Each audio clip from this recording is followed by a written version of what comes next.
धनंजय मुंडेंचा राजीनामा घेणार का? फडणवीस म्हणाले, बीडच्या मस्साजोग गावचे सरपंच संतोष देशमुख यांची अपहरण करून खून करण्यात आल्याची घटना घडली होती।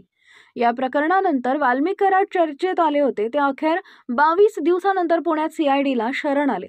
या हत्या प्रकरणात मंत्री धनंजय मुंडे यांचे निकटवर्तीय वाल्मिक कराड यांच्यावर आरोप केले जात आहेत। या घटनेनंतर धनंजय मुंडे यांच्यावर देखील विरोधकांकडून निशाणा साधला जात असून त्यांनी मंत्रिपदाचा राजीनामा द्यावा अशी मागणी केली जाते।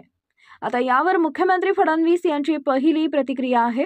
फडणवीस यांचा राजीनामा घेणार का या प्रश्नावर बोलताना मुख्यमंत्री म्हणाले, मला या प्रकरणातील राजकारणात जायचं नाही। मी आधीपासून सांगत आले की जे पुरावे समोर येतील त्यानुसार कारवाई केली जाईल। माझ्याकरता स्वर्गीय संतोष देशमुख यांच्या हत्येला कारणीभूत लोकांना शिक्षा होणं हे महत्त्वाचं आहे।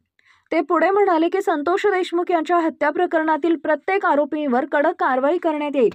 कुणालाही कशा प्रकारची हिंसा करण्याचा अधिकार नाही।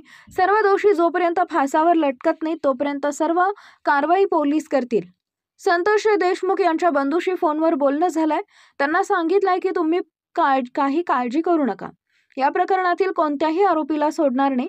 या प्रकरणी 302 चा गुन्हा दाखल होणार का ते पोलीस बघतील। पुराव्याच्या आधारे पोलीस निर्णय घेतील।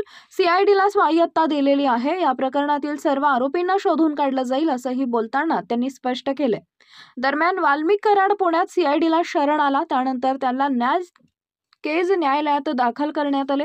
न्यायालयाने 14 दिवसांची सीआयडी कस्टडी देण्याचा निर्णय घेतलाय।